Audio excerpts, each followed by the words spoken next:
was raised in California, and we met through that. And so we have lived that way our whole lives. We would meet in homes. It was not really open to the public. They would have gospel meetings. Our ministers went out 2 by 2, and they lived an itinerant life where they lived with us.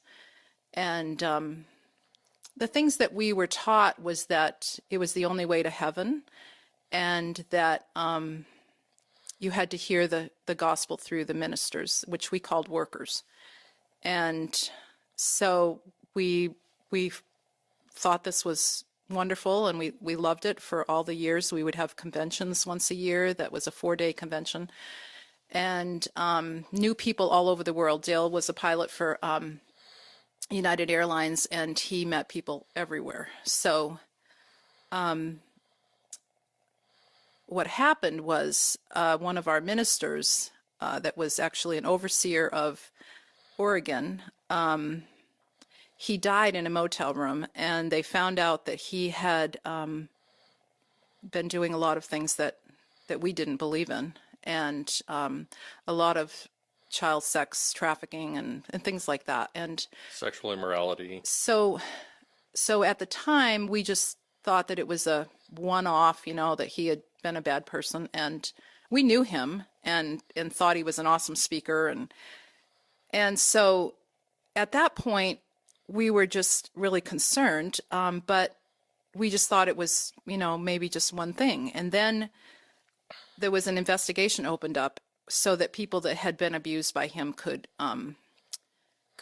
call in and tell their story. And little did we know that it was going to open a can of worms. And to this date, there's over 900 allegations, and it's so bad that the FBI opened up investigation and Worldwide investigation. yeah. And so last summer we drove up here, and we were both really troubled about what was happening.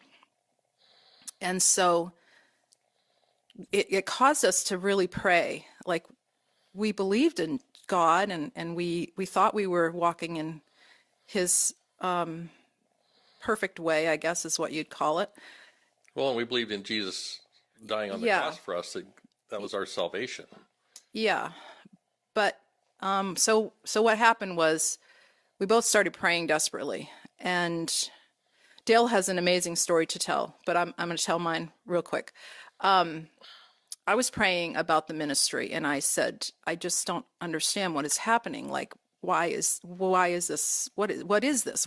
How do we respond to this? And it very clearly, God said, "What is that to thee? Follow thou me." And that was the first thing he said. And I was really taken back by that, because all my life I felt like I knew who Jesus was, but I didn't know Jesus. And so him speaking to me like that was just so, I just couldn't believe it. And I thought, wow. And then I had laid down to have a nap one day, and I always pray when I lay down. I was just really troubled, and very clearly the vision came to me of Jesus in the boat with the disciples, and he said, "What are you afraid of? It's just me." And that was the second thing that he said to me, and I just thought, wow. And so the other thing that we believed was that if we didn't go to these meetings, that we would go to hell. And so it's really, really difficult to leave a group like that, because you've been told your whole life as children that you have to go to meeting, and you have to be a part of this, or you won't, there's no hope for you. But yet we didn't believe we were saved, which is kind of ironic now when I think about that. So finally, I got so desperate. I just said, if you're telling me to leave meetings and just to follow you, I'm willing to do that, but it's going to really upset my mother, who's 97 years old. And I said, but you have to let me know if that's what you want me to do. And he very clearly said yes. And so I just gave it all to him and said, okay, Lord, if that's what you want, I'm willing. And it was very difficult to tell my mother and my sister and Dale's family that still went to meeting, and I have a lot of family that goes to meeting. And so But then, Meeting is what we called our services. yeah. But then after I made that commitment, like a day later, I felt so different. I felt like I had such peace and joy, and I was folding laundry, and I said to myself, I feel so different. And then right then it dawned on me, I've been born again. And I used to say, you know, when I get before Jesus, he's going to say, I never knew you, depart from me. And I knew right then that I was safe, that I was born again, that he had changed my heart, and I was his. And the journey since then has been absolutely amazing. So I think Dale should tell his story of what happened to him, because it's amazing. So we both had become so troubled about all this, and of course it's what we had grown up knowing, and just our whole way of life was being, the carpet's being pulled out from under us with all these things going on with the ministry and all, and different allegations. And so again, we were both laying down and taking a nap, which we do now that we're getting older. And I just prayed that God would show me what he wants from me. And I said, I'm willing for whatever it is, but I have to be shown. You've got to give me a sign or something of what you want us to do. And we'll be willing for that. And so I laid down for this nap, and as I was sleeping, I had a dream. And I dreamt that we were with all the folks that we went to meeting with, and we're at a picnic by the river, and we all decided to go swimming. So we're out in the water, 20, 25, 30 of us, something like that. And we're just playing in this river, and we're floating downstream, and I suddenly look up, and I realize there's a large waterfall that we're floating towards. And I looked up to the sky, and I said, God, what do I do now? And he said, get away from the crowd and swim to shore. You're safe away from the crowd. And that was a very profound dream for me, to wake up and realize I'd had this dream. And to me, that was a sign, because I had just prayed, please just show me. And literally a few minutes later, as I fell asleep, he showed me. And it was an amazing experience, and I'm so thankful for it. And we have, of course, we went ahead and exited the fellowship, and then we were like a newborn baby floundering and not knowing what to do next. But after much prayer and him answering our prayers and all, it's been an amazing journey since then. And our daughter and husband had some friends that went to Church on the Rock, and we ended up going there. One Sunday we were driving by, we were going to breakfast, and Joyce said, boy, there's a lot of cars there. Wonder what it's like there. And so little did we know, the very next Sunday we would be in the service there. Mm-hmm. And we've not missed one since, other than when we're out of town. Yeah, and it was so different because we met in homes, and it was very, very quiet and serious. And you walk into a church like that, and it was, people were greeting us and joyful, and the music was so different than anything we'd ever heard, and we felt really just so overwhelmed. But I'll never forget the first Sunday.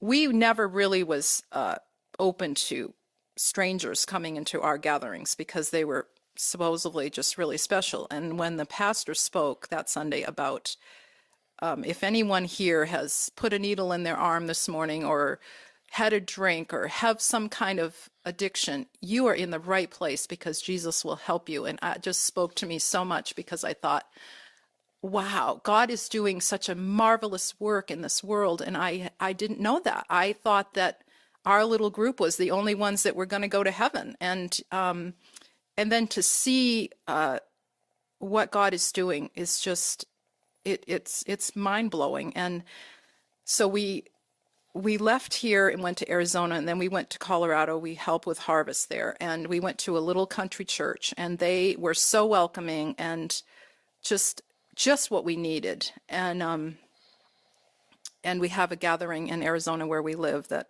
we absolutely all love too. And Non-denominational church. we've just found that God has put people in our lives that's just guided us and shown us his greatness. And we've learned about his grace, which we didn't understand before, and that we are saved the minute we accept him into our lives. And we didn't know that. We thought that we had to do works in order to maybe get there someday. And so It seems crazy now that we it does. know Yeah. all about grace, and we've read it a million times in the Yeah. past, and how we didn't understand see it. or didn't see it Yeah. is beyond us. We feel like we're Well, we're babes. We're just learning now, Learning like all this. what it means to actually walk by faith. And that was one thing that really troubled me. Was there's a song we used to sing that said, "I walk by faith and not by sight. God's grace sufficient through the night." And I was very troubled about that song at the end of my time going to meeting, because I thought, what does that really mean to walk by faith? By sight was like following everybody else, doing what was expected of us. It was very, very different than what how other people live. We were very different, and I realized that walking by faith is just trusting in Jesus, and it has nothing to do with anybody else. And so my heart is just exploding with love for him. I can't get over how different I feel, and we have a lot of people that we know that have left these meetings, and it's so wonderful to see their testimonies written out, like what God is doing in their lives. And they've all discovered the same thing, that Jesus is love, and he just wants to be our savior and our friend and our guide, and he's with us at all times. And I'm just so grateful. That's I don't know how else to say it. Yeah, and we would have never said this before, and we didn't see it as being a cult, but it truly is not a traditional cult. Right. And being raised in it, we didn't see it as that, but now we look at it as a cult, because any group that says they're the only way to heaven, it's pretty obvious that Yeah. there's a problem there. And why we didn't see it before, I feel pretty stupid about that. But I'm just thankful that Jesus took the scales off our eyes and opened us up, softened our hearts to just be willing to hear what he had to say. And it's been an amazing journey, just learning about, like she said, about grace and what he's done for us. Of course, we knew that he had died on the cross, but and that was enough. We can't do anything to earn our salvation, and we always thought we just might not even make it, because how can we do this? How can we do enough? Yeah. To thank him for what he did for us? And we can't. We know that now. So Right. anyway, we're thankful where we're at, and I am positive